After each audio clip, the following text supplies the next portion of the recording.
Hi, I'm Tara from Wild Bird Farm. I garden here in Zone 5 in central Iowa. This winter, I've been trialing hydroponic tulips. If you missed all of those previous videos, hop back and watch them. That will really add some context to this final video. I ended up doing this video in two parts. So we start out yesterday evening harvesting the majority of the tulips. Here's a closer look. Almost this entire hydroponic tray is ready to be harvested.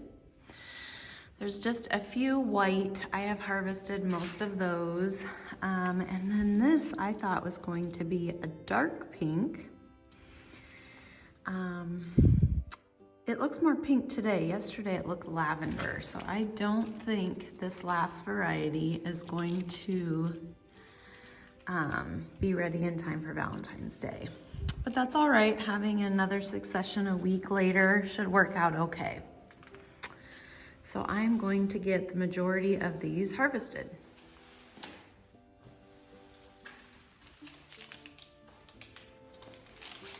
I was really happy with the stem length on most of these. It actually surprised me how tall some of them were.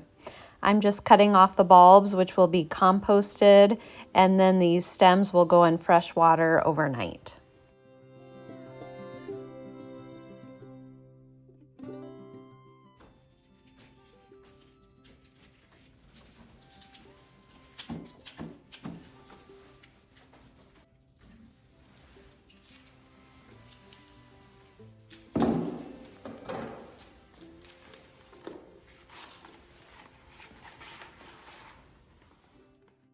Fast forward to the next day, I headed out and harvested more, at least double again what you see here in the bucket. And today we're ready to put these bouquets together. I usually use craft paper that is 18 inches square, but I thought I was going to have shorter stems, so this paper is actually 12 inches square, and I definitely could have used the full length.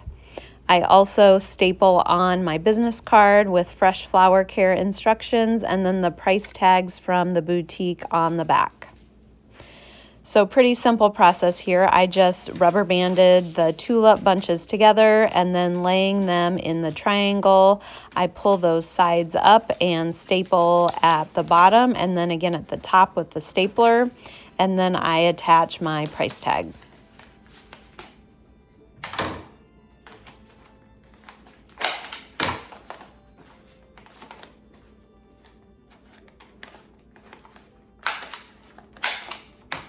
So some of the bouquets I made up had about half white tulips, and then some of them were just straight bunches of the coral with the yellow tips.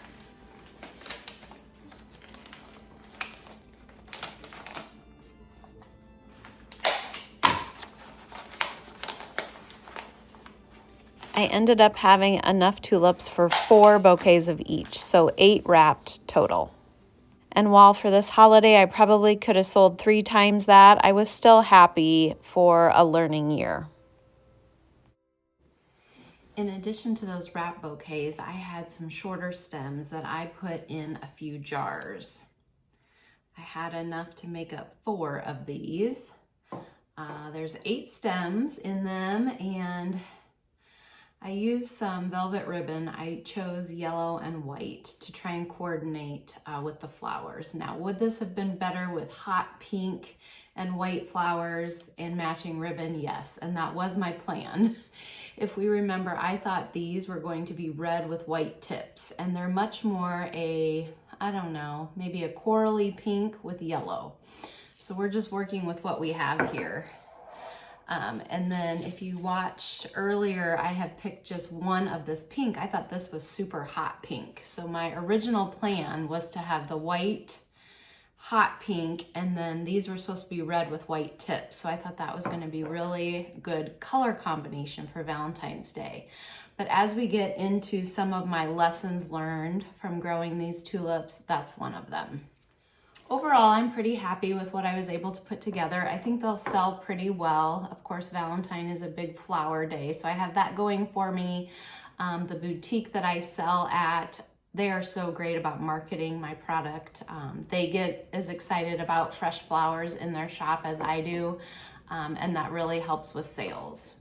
So I want to take just a few minutes here. I jotted down some notes, lessons learned, if you will, what I learned from growing these tulips hydroponically this year in the winter. So if you don't know much about hydroponic tulips or growing tulips in water, head back and check on some of the videos that I have done earlier this year.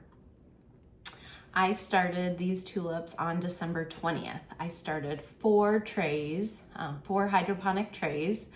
One I had planned to be a double white. Those ended up not being very good quality bulbs after I had stored them for the appropriate amount of chill hours.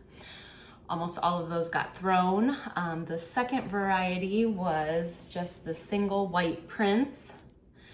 These turned out great. These were, I've cut this one now, but they were a little bit shorter than what I would use easily in wrapped bouquets, but definitely some of them I did put in wrapped bouquets. I actually took a grouping of just straight whites about a week ago to sell, and I had good news, all of those sold. The other one, I will put the name on the screen. It's kind of a strange one, but again, I thought this was gonna be red with white tips. It's more like a corally orange with yellow tips, still pretty. Hopefully still gonna sell for Valentine's Day. And then the last one, of course, was this pink that hasn't bloomed out yet. This is the first one I've picked, so this is just in my personal vase here. But in looking at them today, when I went out to pick the rest of these that I have wrapped ready for sale, I think those pink ones, most of them will be ready, or at least a good chunk of them next week. So within 5 to 7 days. So I guess the silver lining is that I have a little bit of a built-in succession. I had all white last week, and then I have the biggest, largest chunk here for Valentine's Day, and then I'll have another succession of the pink. So not all a bad thing that they didn't all bloom at the same time. That is one of my takeaways though. I was trying to coordinate different varieties of tulips to bloom at the same time to put together. Well, we can see color-wise that did not work out.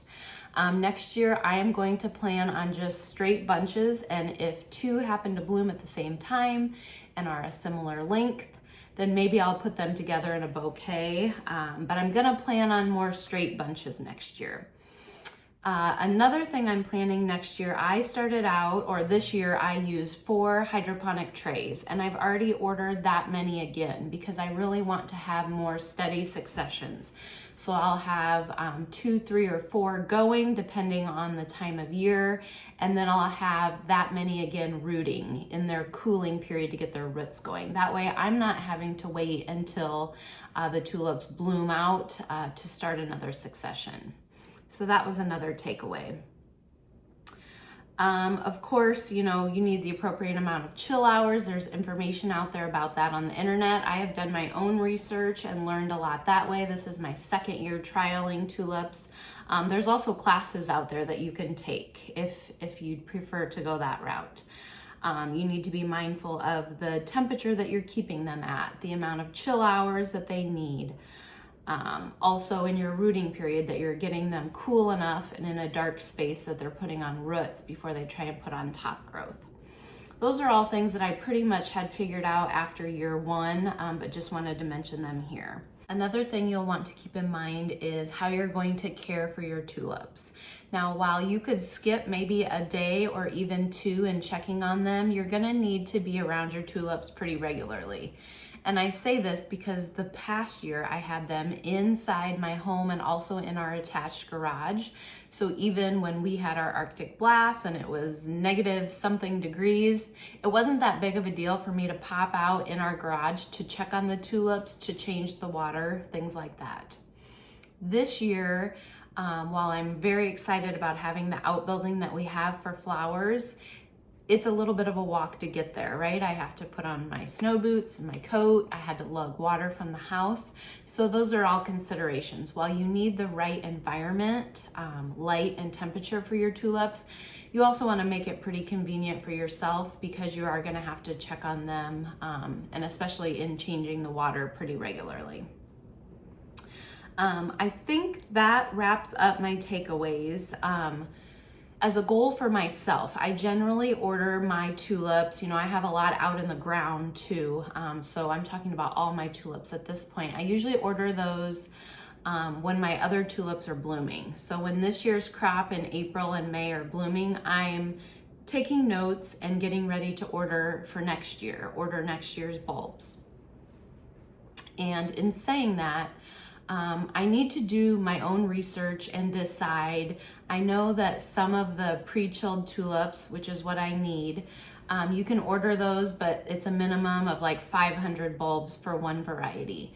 I need to do some research to see if there are places that are affordable that I could get a smaller quantity. So I'm looking for more like 1 to 250 of each variety. Another option that I'm tossing around, and if this interests you, leave a comment or send me a private message on social media. I'm thinking about maybe doing a little bit of resale on the tulips. So if I bought 500 or 1,000 of a single variety, I might only keep 200 for myself, and those additional 300 or however many extra I have, I might be selling them to other growers at a reasonable wholesale price.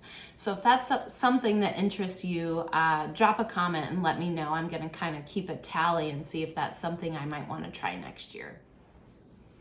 I think that wraps things up for today. Thanks for joining me in this tulip adventure. It is something that I know I'm interested in continuing and growing in the years to come. If you have comments about things that worked well for you, maybe varieties that you absolutely love and are easy to force, I would appreciate if you drop those below. Until next time.